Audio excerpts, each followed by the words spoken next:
ግጥምን በትረካ ከሌዊ አዲስ ዓለም።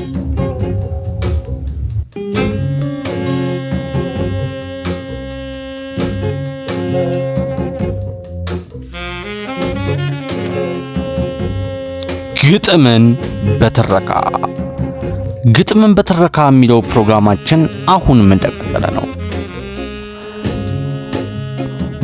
በየሳምንቱ የሚቀርብላችሁን የግጥምን በትረካ ፕሮግራም ከኔ ከሌዊ አዲስ ዓለም እና ከቤዛዊት ለማ ጋር አብረን እንቆይ።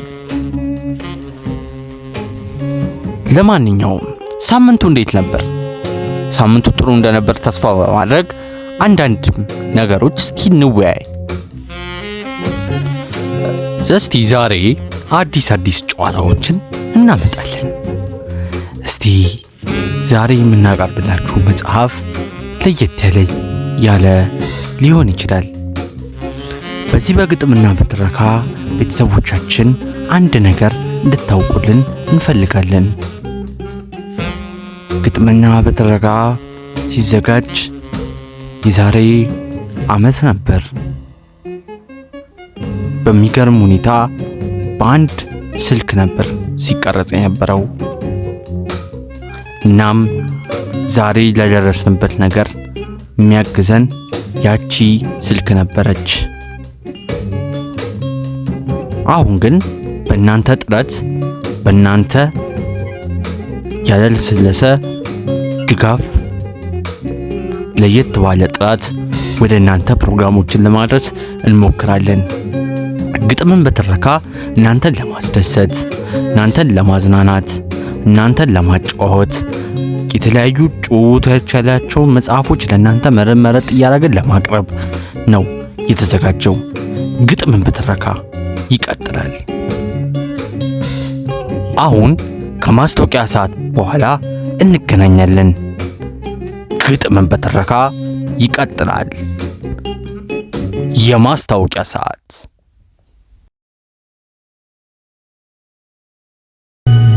አድቤዝ ላለፉት በርካታ ዓመታት ለሳሎኑ ውበትና ድምቀት፣ ለቤቱ ግርማ ሞገስ፣ ለሶፋው ደስ የሚሰጡ ትራሶችና ትራስ ልብሶች፣ ለአልጋ ማሳመሪያ፣ ለወለል ላይ ማረፊያ፣ ለሽርሽር፣ ለመዝናኛ ስፍራ፣ ለሆቴልና ሬስቶራንቶች ወንበር፣ ተጣጣፊ ትራሶችና ድልዳል፣ የጠረጴዛ ራነር፣ ለነፍሰ ጡሮች ምቾት፣ ለሕፃናት ደስታ የሚሰጡ ለስላሳ ትራሶች እያዘጋጀ በማቅረብ ይታወቃል። አድቤስ በትዕዛዝ በግቢውን ለመዝናኛ ዥዋዥዌ ከነትራሱ ያዘጋጃል።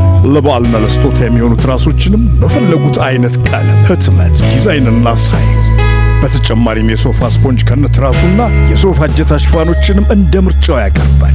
ይጎብኙን። አድራሻ ሴንቸሪ ሞል ሁለተኛ ፎቅ 213 አቧሪ ከሶች አደባባይ ወረድ። ስልክ 0967315831 ወይም 0913168720። ኤቢ የሶፋ ትራሶች እነሆ ጀመረ። ዛሬ እንግዲህ በተለያየ የምናውቀው አንድ ድርሰት ይዤላችሁ ቀርባለሁ። የድርሰት ስራ ማሞና ጋሽ ሽብሩ ይላል።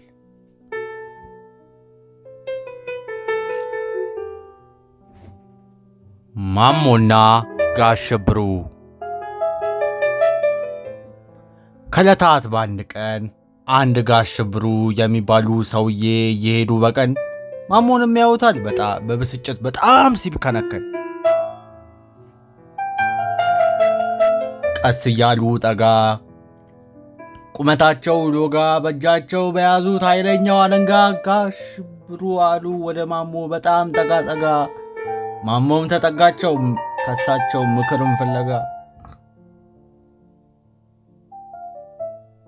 እንዲህ እያሉ ወደ ማሞ ተጠጉ።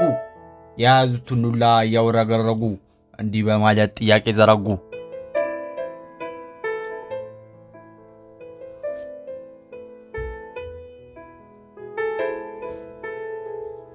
ከሩቅ ሳይ መጣው አጉል ስትናደድ፣ በራስ ላይ መጥፎ ብስጭትን ስትገምድ።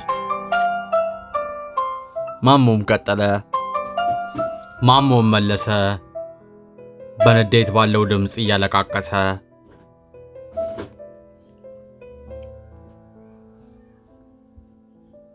እስቲ እርሶ ቢያንስ እንኳን ምን ነው ብትረዱኝ፣ ላይረዱኝ እንኳን ነገር መላጭብት ላያስይዙኝ፣ አሁን መጥተው በዚህ ንዴት ምናልባት ጠይቁኝ። እንዲህ ሲል መለሰ በንዴት ባለው ድምፅ እየተነፈሱ እንዲህ ሲል መለሱ።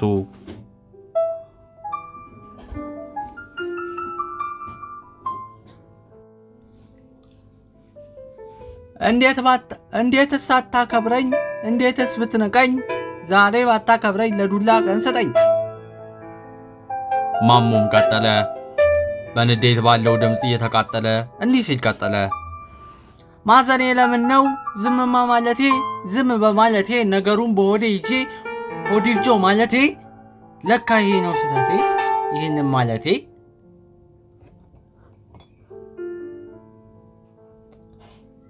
እንዲህ እያለ ነገር ተዳረሰ።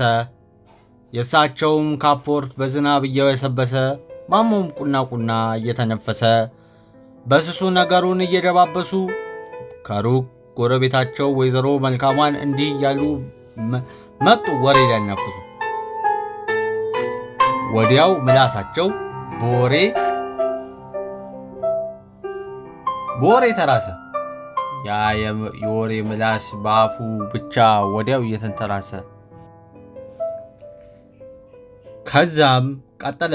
ወይዘሮ መልካሟ እንዲህ እያለች ከመጣች በኋላ ወሬ ለማናፈስ ይመስለኛል እንዲህ በማለት ጀመረች።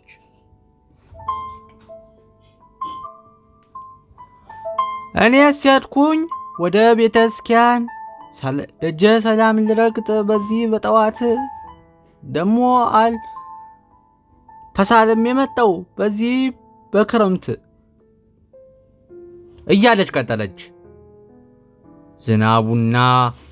ዝናቡን እያርከፈከፈች እንዲህ ስትል ጥያቄ ጠየቀች።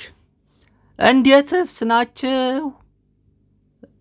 በዚህ ሳልፍ ብዬ ሰላም ልበላችሁ እያልኩኝ ስኳትን መጣው ከስራችሁ። እንደዚህ እያለው ወሬ ሲያናዝዙ ጋሽ ሽብሩ ለመቆጣት ሲቀበዘበዙ ጣታቸውን በኃይለኛው እየነዘነዙ እንዲህ በማለት ጥያቄ በዘበዙ። ጋሽ ሽብሩ እኔ ለዚህ ልጅ ሆንኩበት መራራ አትሰሚውም እንዴ? ሲዘራብኝ ሴራ እያስገበገብኩኝ ነው ይሄ ሁሉ የመጣብኝ ዛሬ የበግ ተራ። አስታረቁና አሸማግለው ጉልበት አሳስመው ማሞና ጋሽ ሽብሩን ጋር አስታርቀው ሰላም ሄዱ።